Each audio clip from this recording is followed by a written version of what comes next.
Because of the reflection of my glasses, I was looking like this, and it reminded me of that guy. Give me that fruit! I said, give me that fruit! Get me that fruit. But sir, you already have a banana. Get me that fruit.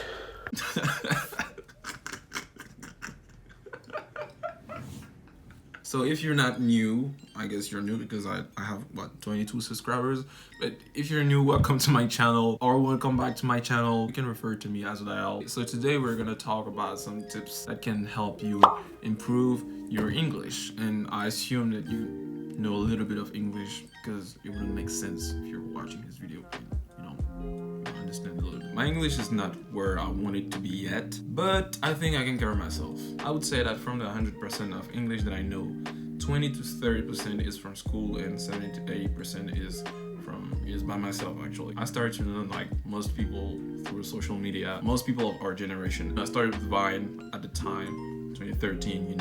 I was 16 years old. I just learned the slangs, and gradually I started to understand the context, and I started to understand full sentences. And I feel like, I really like English. I wanted to learn more. Why not? I don't wait for things to come for you. I'm talking like it was a crazy journey, etc. But it wasn't all that. I didn't really improve up until the time I was really frustrated with my speaking skills, which just took me like 3 months, something like that. Like, I've seen a significant improvement with my English speaking skills, in the span of 3 months, something like that. I didn't do anything crazy actually, just a few tips I'm gonna list you in a few seconds. I believe English is one of the easiest language. It can be tricky though, same sounds, different syllables. As the words is just merging, I feel like we're connecting a lot more, especially with the internet. It's becoming more and more of a default language, and you will eventually have to know at least English plus your native language if it's not English, if that makes sense.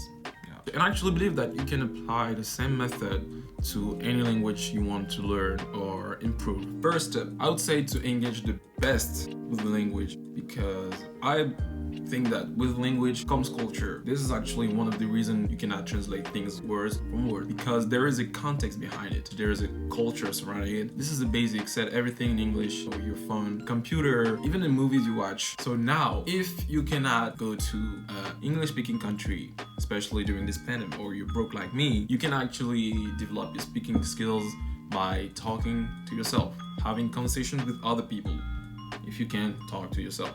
But yeah, and this is just tremendously helpful, because the more you speak, the better it is. You can try to talk to someone who speaks English. If you do not have anyone around you, you can talk to yourself. I do that. I do that. This is something that helped me a lot. I already talked to myself, so this was not a big deal. The only difference is that it was in English. There is passive vocabulary and active vocabulary, or information, whatever you want to call it. And basically, passive vocabulary is the information you're gonna digest with you knowing it or not. Passive vocabulary is when you're learning on a daily basis. If someone tells you something, you're gonna not be like, oh, I know what it is. The vocabulary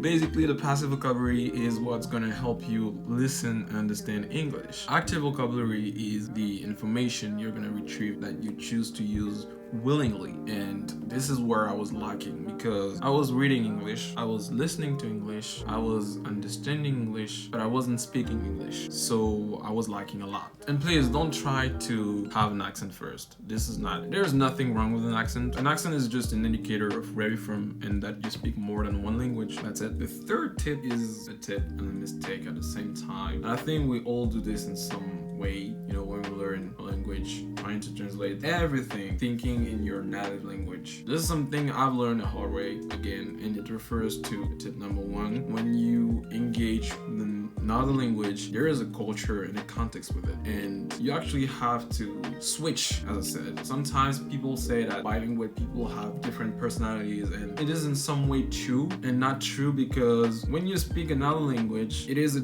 most of the time it is a different culture. So you have to adapt and align with the norms and the culture. When I speak French, I'm not gonna be the same as if I'm speaking English, knowing that I learn English mostly from an American perspective. So when we talk about a culture, and the thing is that when you're engaging with the language and you're trying to translate everything words from words. You cannot have organic conversation that way. It's just not possible. And in order to be spontaneous, it has to be an habit. The funny part is that it resonates with something that I think about often. People think that bilingual people just have everything from both languages, and it's not the case. You have to know what it is in the same language. This is why I'm talking about switch, because you have to switch in another language. For example, something like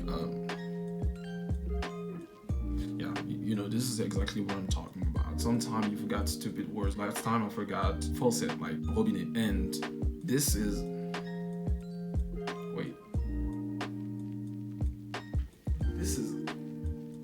get me here looking stupid on the internet. Money holder. This is exactly what I'm talking about when I'm saying that you would forget some simple word, especially in both languages.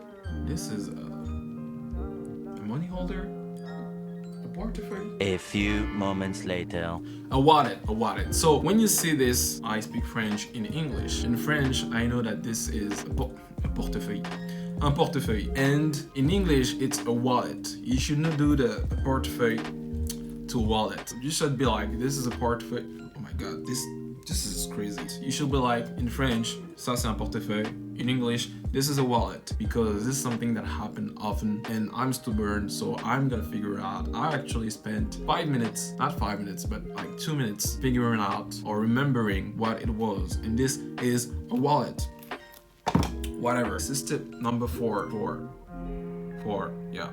When you stumble upon a word you don't know or not sure of the definition, go look for it on the internet. Go look for it as much as you can, as much as it's needed actually. There was this word, dinner party. I had to look for the word like 6 times, because every single time I would forget. I have to repeat it as much as it's needed, and sometimes you're not gonna learn or get things from the first time, and you will have to repeat it again and again. You do not have to do it every single time. Tip number 5, learn words you're going to use. When you learn a new language, you feel like you have to learn every single word in a dictionary in order to become fluent, which is not necessary. Just learn the word you're going to use. I'm not going to learn mechanics related words if I'm not interested in mechanics. If you have no interest, nor it's your field of work, or whatever you want to do, it's not your priority. The truth is that even in your native language, you don't know every single word. So why are you trying to learn every single word in another language? And you're doing just fine. So start by learning words you're going to use frequently,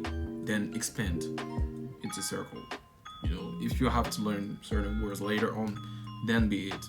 You have to use the word you learn for them to stay in the vocabulary. But yeah, this was it for me, and I hope you learned something new and need help. I thought that I was never going to say that. If you like it, like it. If you didn't like it, don't like it. If you want more, subscribe. I'm not going to be a language channel. I'm just going to stating that right now. So